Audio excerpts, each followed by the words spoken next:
Hey, welcome! So today, we're going to go on a bit of a journey, but not to a museum. We're going to explore the living soul of culture. You know, the songs, the stories, and the skills that get passed down from one generation to the next, creating this vibrant, breathing heritage. Just think about that for a second. We're so used to thinking of heritage as, old pots in a glass case or huge monuments, things you can see and touch.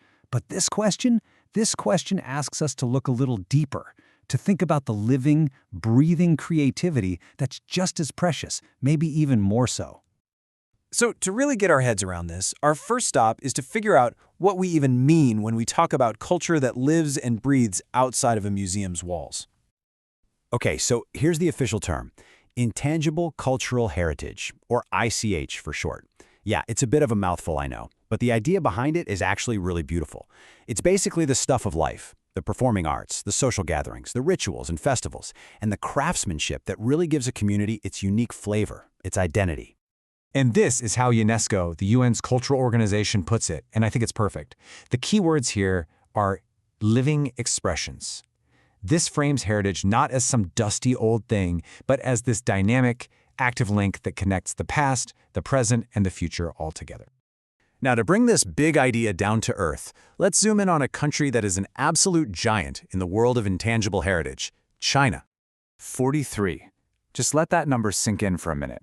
As of 2025, that's how many of China's cultural traditions are officially recognized by UNESCO on its main list. And what's wild is that this is the highest number of any country in the world. It just speaks to this incredible depth and diversity of living traditions. And the variety is just astounding.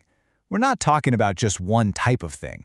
It covers everything from the high art and drama of Peking opera to the amazing community energy of the Dragon Boat festivals, the incredibly delicate art of paper cutting, and even the skills behind processing tea.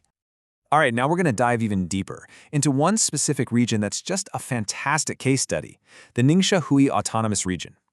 You've got to picture this place as a true cultural crossroads, a melting pot that's been shaped for centuries by its spot right along the ancient Silk Road. Just look at that. Over 300 distinct items of this living heritage in this one pretty small region.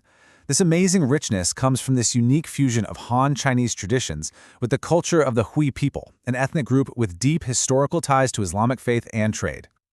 Okay, enough theory. What does this heritage actually look and sound and feel like? Let's check out some of these amazing traditions in action. So our first example is a musical one, something you really have to hear to fully appreciate. It's called Huar, a kind of folk song that has this beautiful nickname, the Flowers of the Plateau.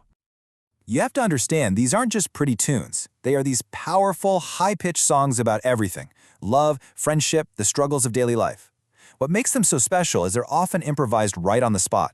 Singers will actually respond to each other, creating this kind of musical conversation. It's so important that UNESCO recognized it way back in 2009. Okay, from the sound of the mountains, let's move to an art form that is literally carved into the buildings of the region: brick carving. This is where you can really see the soul of NingXia engraved in stone. So artisans take these simple gray bricks and chisel them into these incredibly detailed works of art. And this is where that cultural mix we talked about becomes so clear. You'll see the geometric patterns that are so typical of Islamic art blended right next to traditional Han Chinese designs of flowers and animals. It's just a stunning testament to centuries of cultural exchange. And for our third example, we've got something that brings stories to life with nothing but light and shadow. We're diving into the vibrant world of NingXia's shadow puppetry. For centuries, this was basically the heart of entertainment in rural communities. This was movie night. Artists use these beautiful, colorful leather puppets, shine a light through them, and tell all sorts of folktales and legends. It's a whole experience, with live music and stories full of local jokes and dialect. What's so cool is that these traditions aren't the same everywhere. Depending on where you are in NingXia, the same cultural DNA can blossom in totally different ways. In the cities, you might see art inspired by the Yellow River, but head up to the mountains, and that's where the folk songs and shadow plays really come alive. It's a living mosaic shaped by the land itself. So, after seeing all these specific, incredible examples, we got to zoom back out and ask the big question. Why?